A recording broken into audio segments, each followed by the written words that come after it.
नमस्कार दोस्तों, मैं मनजीत सिंह आज अपने समस्त देशवासियों से, समस्त ग्रामवासियों से कुछ अपील करना चाहता हूं। दोस्तों, मेरे प्यारे साथियों, सभी लोग ये जानते हैं कि इस समय चुनावी बिगुल बज चुका है। अब जब चुनावी बिगुल बज चुका है तो आपके बीच में नए नए नेता भी आना स्टार्ट कर देंगे और कुछ हमारे पुराने नेता भी आपके बीच आना स्टार्ट कर देंगे या प्रारंभ कर देंगे।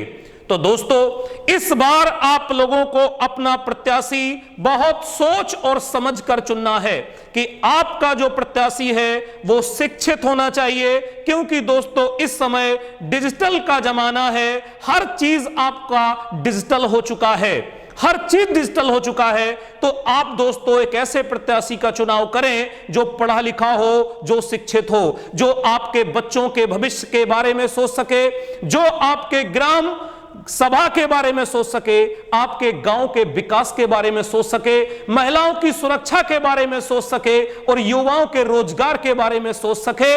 ऐसे प्रत्याशी का दोस्तों आप लोग चुनाव करें।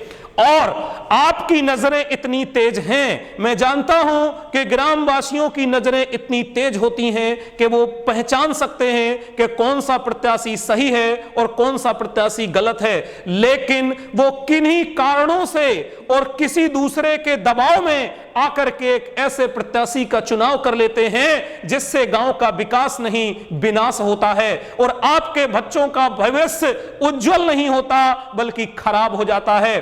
तो दोस्तों, आप लोगों से मेरी विनम्र अपील है और मैंने कुछ इंपॉर्टेंट आपको नोट्स तैयार किए हैं, या आप लोगों के लिए कम से कम आपको नहीं पता है तो अगर कोई व्यक्ति आपको बता रहा है तब तो कम से कम आप जागरूक हो जाइए कि हां यही सच्चाई है। और दोस्तों, मतदान का मतलब होता है अपने मत से किया गया दान, किसी दूसरे के दबाव में नहीं। और आप ये बेखूबी सोच सकते हैं कि कौन सा प्रत्याशी आपके लिए अच्छा है और कौन सा प्रत्याशी आपके लिए गलत है। तो आइए दोस्तों, मैं आपको कुछ इंपॉर्टेंट इंफॉर्मेशन दे दूं, ध्यान से सभी लोग सुनिए। इन 10 पॉइंटों में आपके बच्चे का भविष्य छुपा है, आपके गांव का भविष्य छुपा है, आपके देश का भविष्य छुपा है और आपके महिलाओं की सुरक्षा छुपी हुई है और युवाओं का रोजगार छुपा हुआ है। बस आप लोग एक बार निर्णय कर लें।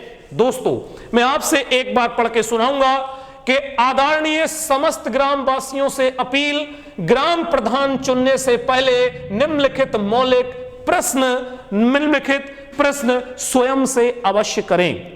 अपने आत्मा से पूछें कि हमारा विकास हो रहा है या नहीं हो रहा है, गांव का विकास हो रहा है या नहीं हो रहा है। पहला पॉइंट है दोस्तों, अपने आप से यह पूछिए, क्या प्रत्याशी शिक्षित है? जो प्रत्याशी खड़ा है क्या वो शिक्षित है? दूसरा पॉइंट, क्या आपका प्रत्याशी जातिगत प्रभाव से मुक्त है? जातिगत प्रभाव से मुक्त है।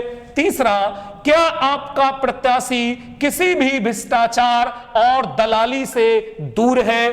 चौथा पॉइंट, क्या सार्वजनिक ग्राम विकास के विभिन्न कार्यों में आप जनमानस की राय का सम्मान किया जाता है या आप लोगों से पूछा जाता है? नेक्स्ट, पांचवा, क्या प्रत्याशी निष्पक्ष व निर्भय होकर प्रत्येक विधि सम्मत कार्य के लिए आपके साथ है, जैसे शिक्षा, सफाई, दवाई, पर्व, लाभ आदि? क्वेश्चन मार्क दोस्तों लगा हुआ है। नेक्स्ट है, क्या सभी ग्राम पंचायत वासियों को निशुल्क कानूनी सहायता मिलती है? कानूनी सहायता का मतलब सामाजिक सुधार और आर्थिक सुधार कार्यक्रमों का आयोजन किया जाता है। नेक्स्ट है, क्या अभी तक विभिन्न सरकारी योजनाओं का लाभ यथा आवास, शौचालय, पेंशन, मनरेगा, पशुधन, शिक्षा, खेलकूद, स्वास्थ्य, रोजगार, अनाज आदि का लाभ पात्र लोगों को मिला है? पात्र लोग जो उसके पात्र हैं, पात्र लोगों को मिला है बिना दलाली किए। नेक्स्ट पॉइंट है दोस्तों, आपके प्रत्याशी का उद्देश्य क्या है? आपके प्रत्याशी का उद्देश्य क्या है? ग्राम सभा और ग्रामवासियों का विकास या स्वयं का विकास? वो ग्राम सभा और ग्रामवासियों का विकास करता है या स्वयं का विकास करता है, ये आपको सोचना है। दूसरा है, क्या नेक्स्ट है, क्या प्रत्याशी अपने ग्राम सभा की समस्याओं को, ग्राम सभा की समस्याओं को राज्य सरकार और केंद्र सरकार के समक्ष प्रस्तुत कर सकता है और क्या उनका समाधान करवा सकता है? ये आप अपने आप से पूछिए, क्या इस तरीके का आपके ग्राम सभा में जो प्रत्याशी है वो है? नेक्स्ट है, कहीं आपका प्रत्याशी आपसे वोट बच्चों की कसमें देकर, सबसे बड़ा फैक्ट है ये गांव का, मैंने बहुत सर्वे किया है गांव में जाके, कहीं आपका प्रत्याशी आपके बच्चों की कसमें देकर, पैसे का लालच देकर, मांस मदिरा देकर, आपके पैसों को दुगना करने का लालच देकर तो वोट नहीं ले जाता, वोट नहीं ले जाता। अगर ऐसा है तो आप अपने वोट देकर या ऐसे व्यक्ति को अपना वोट देकर अपने बच्चों का भविष्य, गांव का भविष्य और देश का भविष्य बेच रहे हैं या बर्बाद कर रहे हैं। अगर कोई आपको प्रलोभन देकर के आपसे वोट ले जाता है, दोस्तों अब जागो, अब जागो, अब जागने का समय आ गया है, पूरा जमाना डिजिटल हो चुका है। नेक्स्ट है, क्या आपका प्रत्याशी गांव की बेरोजगारी और गरीबी को दूर कर सकता है या उसके दूर करने के बारे में सोचता है? आप अपने आप से पूछिए, क्योंकि गांव की सबसे बड़ी समस्या है दोस्तों बेरोजगारी, रोजगार नहीं है। नेक्स्ट है, क्या प्रत्याशी महिलाओं, माताओं, बेटियों को मान सम्मान के साथ साथ उन्हें जागरूक, आत्मनिर्भर, घर में ही रोजगार, स्वास्थ्य और शिक्षा पर कार्य करता है या इसके बारे में सोचता है कि महिलाओं के भविष्य के बारे में सोचता है, बेटियों के भविष्य के बारे में सोचता है? आपका प्रत्याशी ऐसा है या नहीं?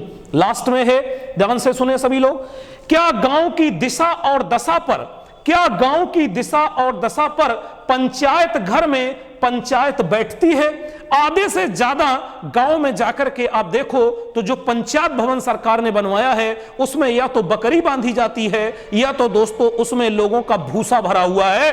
पंचायत घर पे पंचायत कभी नहीं होती, कभी हो गई तो हो गई, नहीं तो उसको गांव के लोग इस्तेमाल करते हैं अपनी वस्तु रखने के लिए। दो पॉइंट और हैं जो सबसे इंपॉर्टेंट है दोस्तों। वोट के लिए अपने बच्चों की कसमें खाना, यह गांव का सबसे बड़ा दुर्भाग्य है कि गांव में एक कसम चलती है, कसम देकर के वोट ले जाते हैं आपके प्रत्याशी। वोट के लिए अपने बच्चों की कसमें खाना मतलब झूठ पर पर्दा डालना। अगर आप अपने बच्चों की कसमें खाते हैं इसका मतलब है कि उस प्रत्याशी के झूठ पर आप पर्दा डाल रहे हैं और उसके झूठ को आप आगे ले जाने का कार्य कर रहे हैं। इसलिए कभी भी बच्चों की कसमें या अपने सगे संबंधियों की कसमें ना खाइए। ये सिर्फ और सिर्फ झूठे व्यक्ति खिलवाते हैं, झूठ लोग झूठे होते हैं। और दोस्तों कसम खाना सिर्फ क्या है? कसम खाना एक अज्ञानी के लिए, जो अशिक्षित है उसके लिए कसम खाना एक मंत्र की तरह होता है। अज्ञानी लोगों को कसमें खिलवा दी जाती हैं और वो उस कसम पे अटल हो जाते हैं। अगर शिक्षित व्यक्ति से पूछोगे तो कसम का मतलब कुछ नहीं होता। और लास्ट में एक चीज आपको सिखा दूं, शिक्षा की कमी होने के कारण आप अपने 100 करोड़ के शरीर को मात्र 5,000 रुपए में बेच देते हो। मतलब कई प्रत्याशी ऐसे हैं जो 5 से 10,000 रुपए दे करके और जहां मर्जी वहां पर आपसे बटन दबवा लेते हैं और आप लोग दाब देते हो। दोस्तों यह शरीर आपका 100 करोड़ का है। अगर आप 5,000 में यह पूरा शरीर बेच रहे हो तो किडनी क्यों नहीं बेच देते? 30 लाख की बिक जाएगी। क्यों नहीं अपनी एक आंख निकाल के बेच देते? 3-4 लाख की बिक जाएगी। क्यों नहीं आप रीढ़ की हड्डी निकाल के बेच देते? क्यों नहीं बेच देते आप, जिससे आप ठेला भी ले लो, ट्रक भी ले लो, मोटरसाइकिल भी ले लो और गाड़ी भी ले लो। लेकिन आप ये 5,000 में कैसे बिक जाते हो?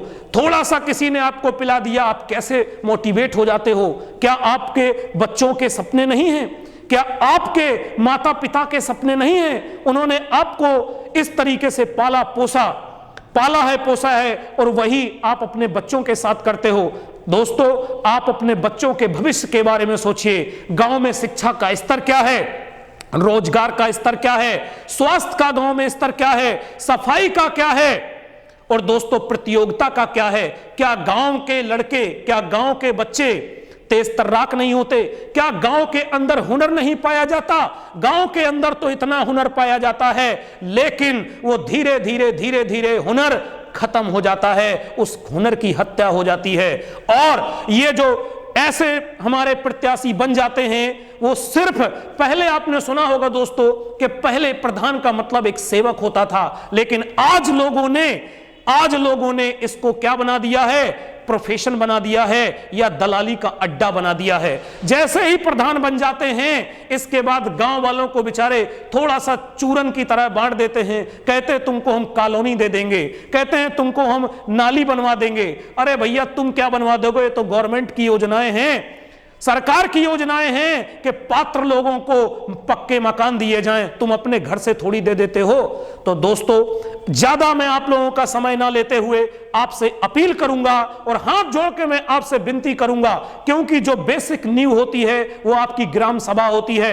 अगर ग्राम सभा में आपका अच्छा प्रत्याशी होगा, पढ़ा लिखा प्रत्याशी होगा, जो अपने लिए नहीं अपने ग्राम वासियों के लिए जिएगा, अपना विकास नहीं करेगा, वो ग्राम का विकास करेगा, वो उस गांव का विकास करेगा, वो बच्चों के भविष्य के लिए विकास सोचेगा, वो अपने युवाओं के रोजगार के बारे में सोचेगा, ऐसे प्रत्याशी को चुने।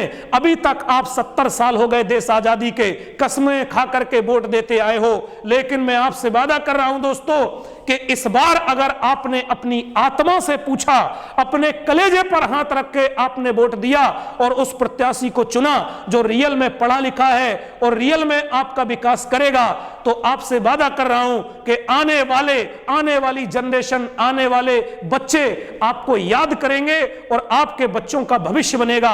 और आपके बच्चों का अगर भविष्य बन गया, सबसे बड़ी पूंजी है दोस्तों इस धरती की कि बच्चों को आप पढ़ा दीजिए, इससे बड़ा धन दुनिया में कोई हो नहीं सकता। तो आप एक जिद पैदा कर लीजिए कि मुझे अपने बच्चे को शिक्षित करना है। जिस दिन आपका बच्चा शिक्षित हो गया, उस दिन आप दुनिया के सबसे धनी आदमी होंगे, और यदि आपका बच्चा अशिक्षित रह गया तो उस दिन आपके पास कुछ नहीं बचेगा। तो दोस्तों और हमारे ग्रामवासियों और देश के नौजवानों, ध्यान से और याद रखिएगा कि सबसे मेन है शिक्षा। शिक्षा एक ऐसा हथियार है जिससे पूरी दुनिया पर राज किया जा सकता है। तो दोस्तों, सभी लोगों से मैं हाथ जोड़कर विनम्र अपील करता हूं कि पूरे भारतवर्ष में और समस्त ग्रामीण में जहां पर भी प्रधानी के चुनाव हो रहे हैं और भी जो चुनाव हो रहे हैं, इस बार आप अपना मैनिफेस्टो बनाइए और उनके सामने ये चीज रखिए।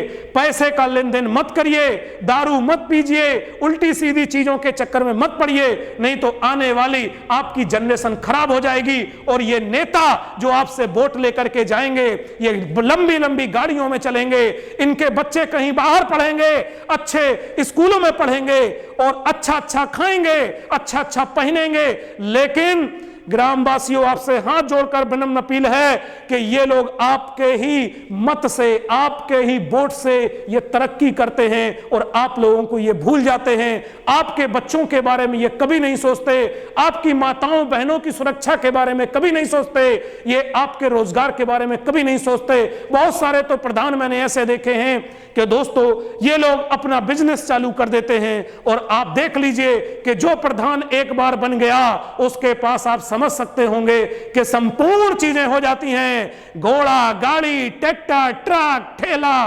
दुकान और न जाने कितनी चीजें हो जाती हैं। मेरे ग्रामवासियों, ये सब का सब आपका ही पैसा है और आपके ही पैसे से ये लोग आज इस मुकाम तक पहुंचे हैं। अभी भी आप लोग जाग जाइए और एक ऐसे प्रत्याशी का चुनाव करिए जो शिक्षित हो, जो गांव का विकास करे। जब गांव का विकास होगा तो दोस्तों देश का विकास होगा। अब इसी अपील के साथ मैं आपको नेक्स्ट वीडियो में फिर मिलूंगा।